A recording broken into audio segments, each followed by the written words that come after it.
హరి ఓం శ్రీ గురుభ్యో నమః.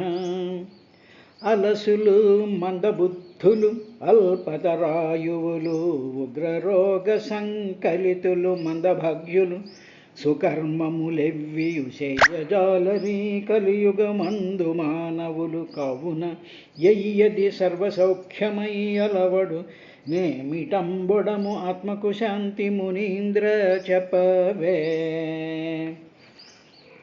యవ్వని అవతారమెల్ల భూతములకు సుఖమును వృద్ధియు సురిదిజేయు యవ్వని శుభనామమే ప్రొద్దునుడు పంగ సంసార బంధంబు సమసిపోవు. యవని చరితంబు హృదయంబు చేర్చిన భయముంది మృత్యువు పరువు వెట్టు. యవ్వని పదనదినే పారు జలముల సేవింప నిర్మల్య సిద్ధి గలుగు. తపసులు యవని పదంబు తగిలి శాంతి తెరవుగాంచిరి. వసుదేవ దేవకులకు ఎవ్వడు దయించె తత్కథలల్ల వినగా ఇచ్చవుటెడు నెరిగింపు మిథ్య చరిత.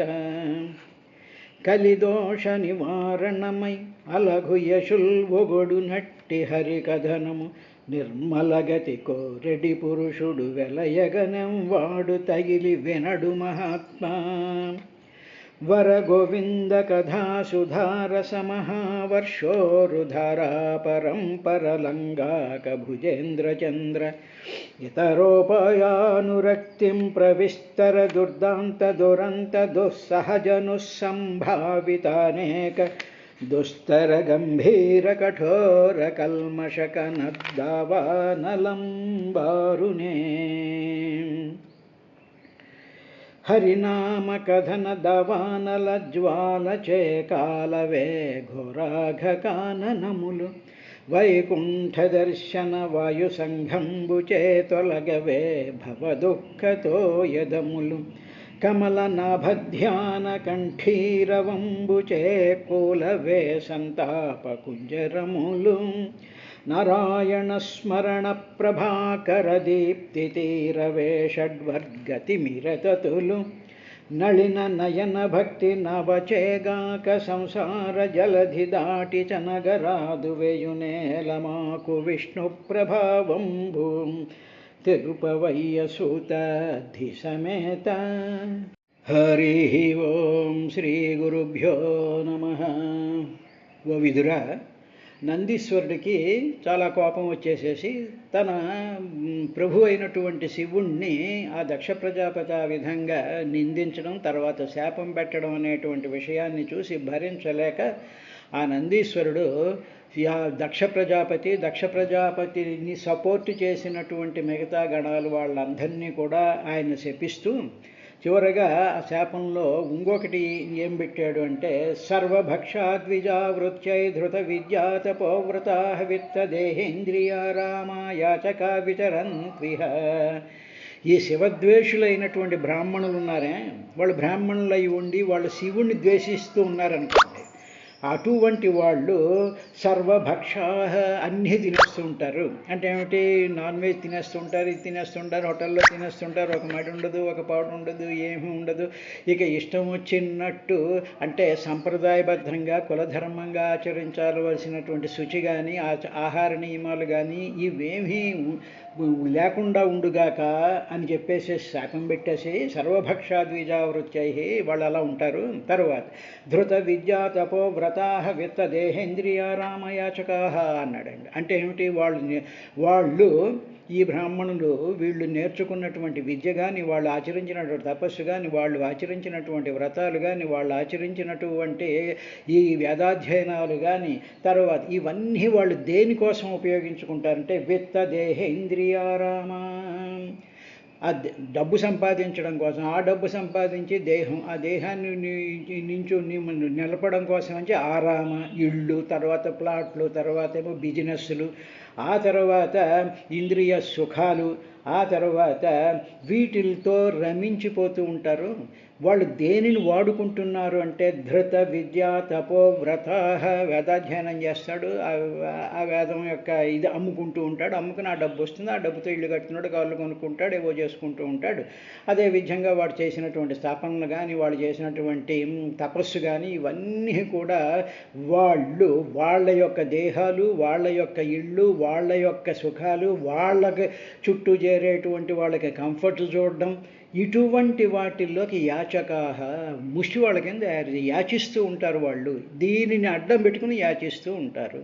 ఏమండి ఇదేదో బ్రాహ్మణులకేనా అంటే కాదు. ఇప్పుడు ఉదాహరణకి మనం ఉన్నాం అనుకోండి, ఏదో ఎంఎస్సీ చదివాం, పిహెచ్డీ చేస్తాం, ఏదో ఇది చేస్తూ ఉంటాం, ఏదో చేసేసి ఉద్యోగం చేస్తూ ఉంటాం, ఏదో నలుగురికి ఆ పనులు ఈ పనులు చేస్తూ ఉంటాం, ఏదో ఇది అదే అంటుంటాం అనేసి మనం నేర్చుకున్నటువంటి విద్యతో మనం యాచకాహ ముష్టెత్తుకుంటున్నాం. గవర్నమెంట్ ఫస్ట్ అయ్యేటప్పటికి జీతం రావాలి, డీజే రావాలి, అది రావాలి, ఇది రావాలి, అది ఎందుకు ఇవ్వలేదు, బోనస్ ఎందుకు ఇవ్వలేదు అని చెప్పి ముష్టి వాళ్ళలాగా రోడ్డు మీద పడిపోతూ ఉంటాను చూసారా, ధర్నాలని, తర్వాత ఏదో కంప్లైంట్స్ అని, అవని ఇవని తిరుగుతూ ఉంటాం. ఇదంతా ముష్టి కాదు. ఇది నువ్వు చదువుకున్నటువంటి విద్య దేనికోసం వాడుకుంటున్నావు అంటే నీ ధనం సంపాదన కోసం, నీ ఇంద్రియ సుఖాల కోసం, నువ్వు కట్టుకునేటువంటి కొంపల కోసం, వీటిల కోసం నువ్వు ముష్టి ఎత్తుకుంటారు అన్నాడండి. ఇది కొంచెం రిఫైన్డ్ ముష్టి అన్నమాట.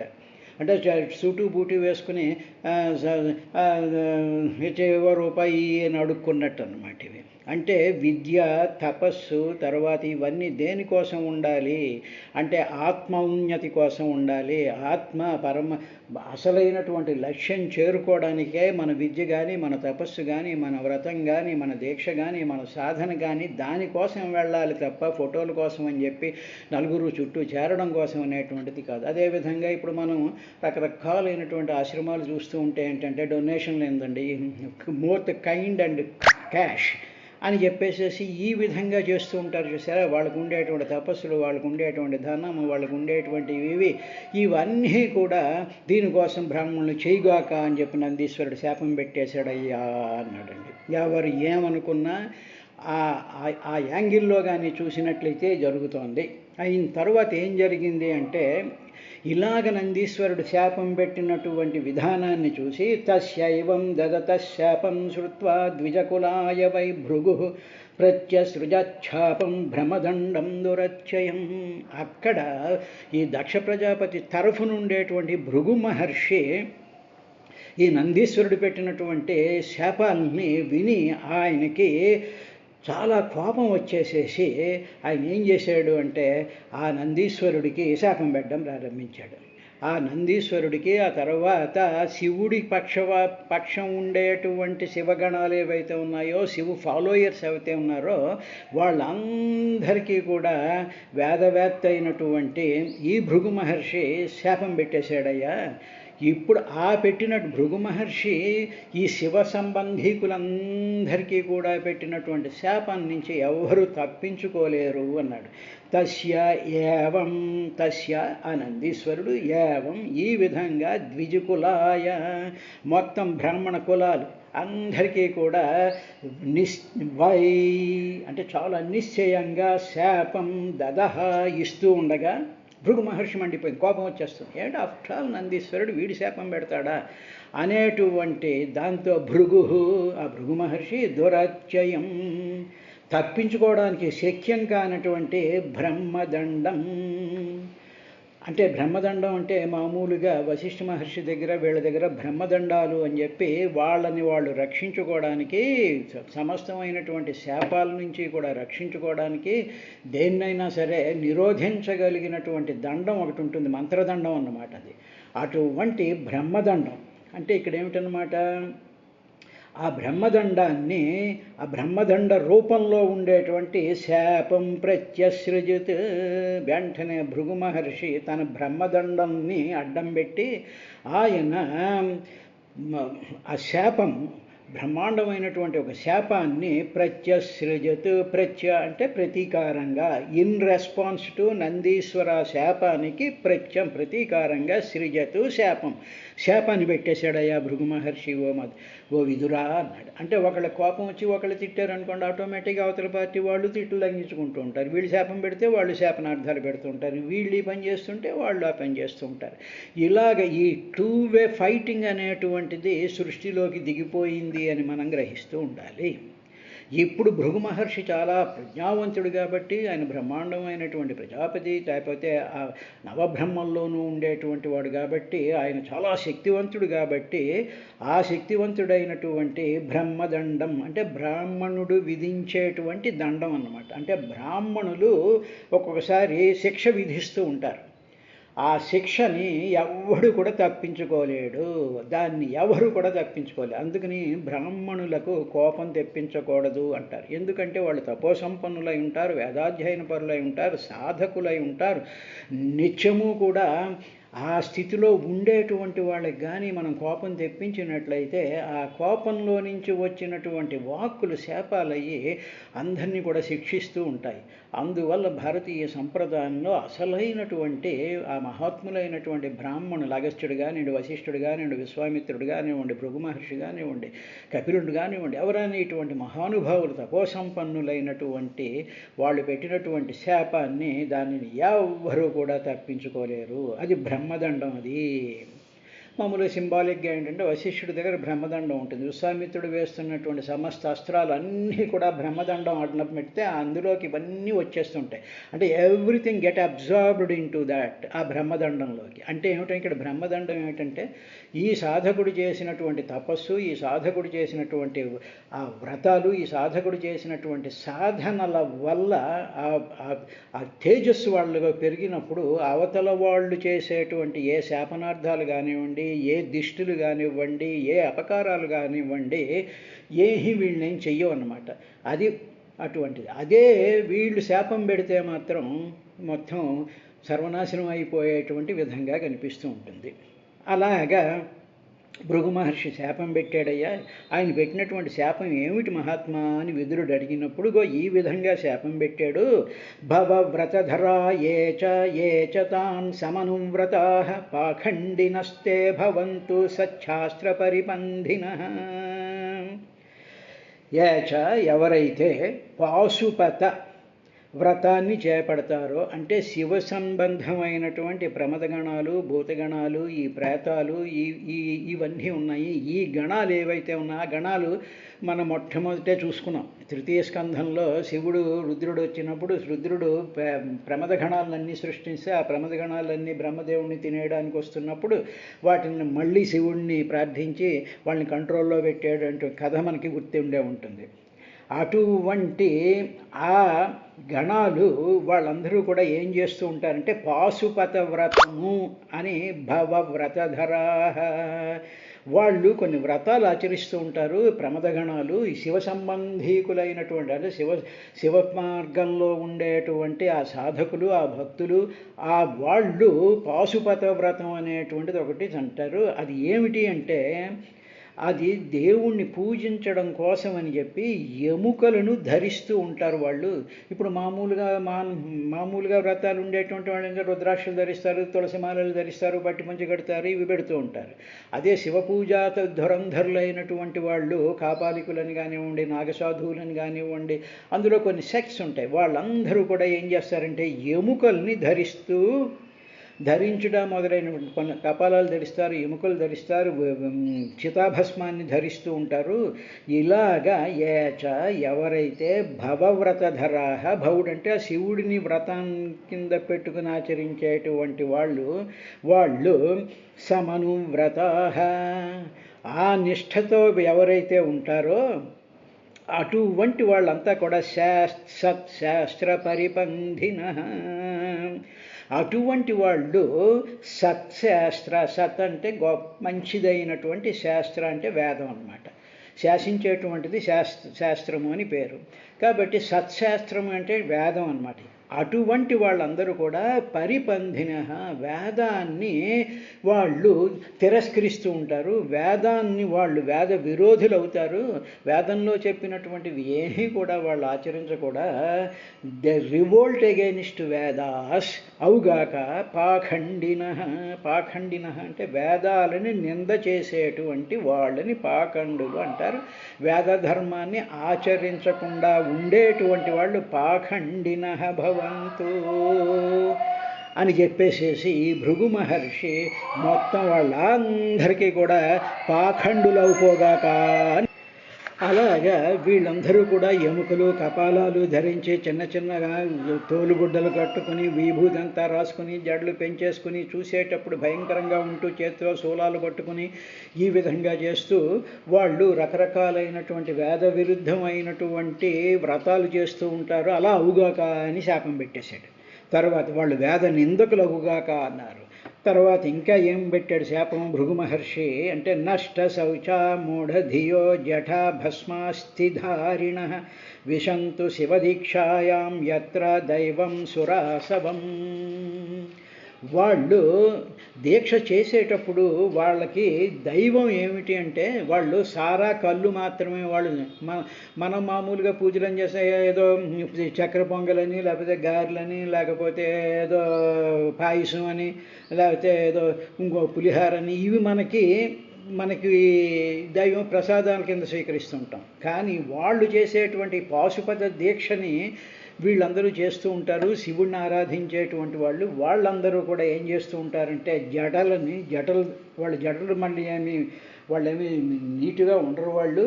తరువాత ఎముకలు ధరిస్తారు, తర్వాత బూడిద ధరిస్తూ ఉంటారు, తర్వాత నష్ట శౌచ ఎప్పుడు కూడా ఇంకా స్నానం చేయకుండా అశుభ్రంగా వాసనలు వేసేస్తూ శరీరం అంతా కూడా చూడగానే జుగుప్సాకరంగా ఉండేటువంటి బాహ్యమైనటువంటి శుద్ధి లేకుండా ఉంటారు. మూఢధియాహ, వాళ్ళకి ఇంకా మోహం పొందిపోతుంది. వాళ్ళకి ఏం చెప్పినా ఎలా చెప్పినా ఇది శుభ్రమయ్యా, ఇది ఇలా ఉండాలి, అలా ఉండాలి, ఇది మంచిది కాదు, అది ఇది అని చెప్పినా అసలు వాళ్ళు దేనిని లెక్క చేయకుండా మేము నమ్మిందే ఇదే అనేటువంటి ఒక మొండితనంతో మోహపరవశులై బుద్ధి కలిగినటువంటి వాళ్ళు ఉంటారు.